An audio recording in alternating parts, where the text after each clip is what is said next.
Odysseus has fallen by the hand of his unknown son, Telegonus, leaving the kingdom of Ithaca in deep grief. Now, the survivors must navigate the symbolic and tragic aftermath of this event. Having unknowingly killed the father he searched for his entire life, Telegonus is consumed by paralyzing guilt. This tragic irony marks him as one of mythology's most devastated figures.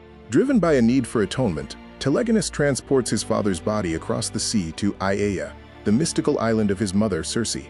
Here, at the edge of the world, their fates converge. Penelope and Telemachus also set sail for the island. They leave behind their grieving kingdom to honor the fallen king, binding their own futures to the history that shaped Odysseus.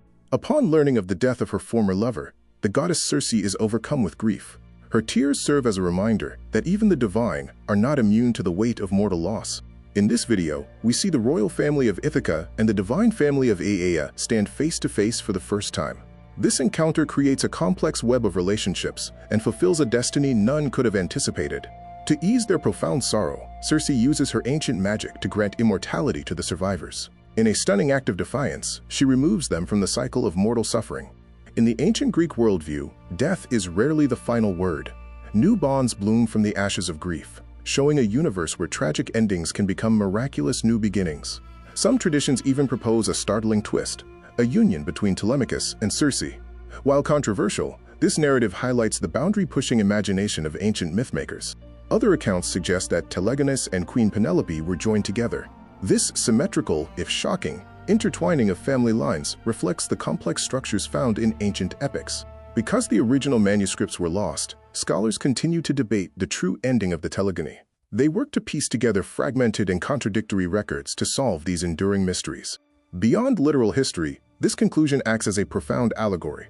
It reflects a belief in the regenerative cycle of life, where human connections and nature can transcend mortality.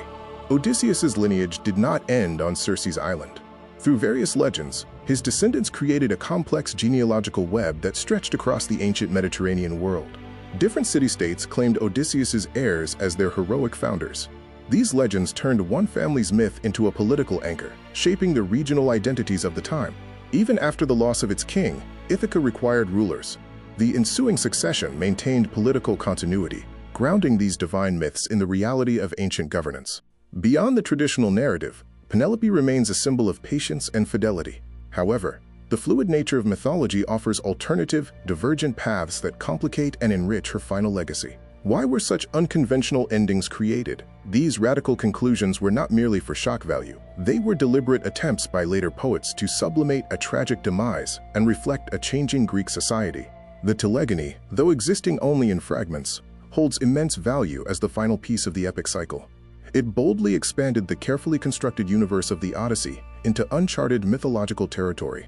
Later myths moved away from the focused narrative of the Odyssey, embracing a more freewheeling imagination. This proves that mythology was never a static text, but a living entity that constantly adapted over centuries.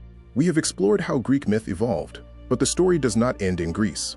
Next, we follow the Trojan refugee Aeneas, as his journey bridges the Aegean world with the dawn of Rome.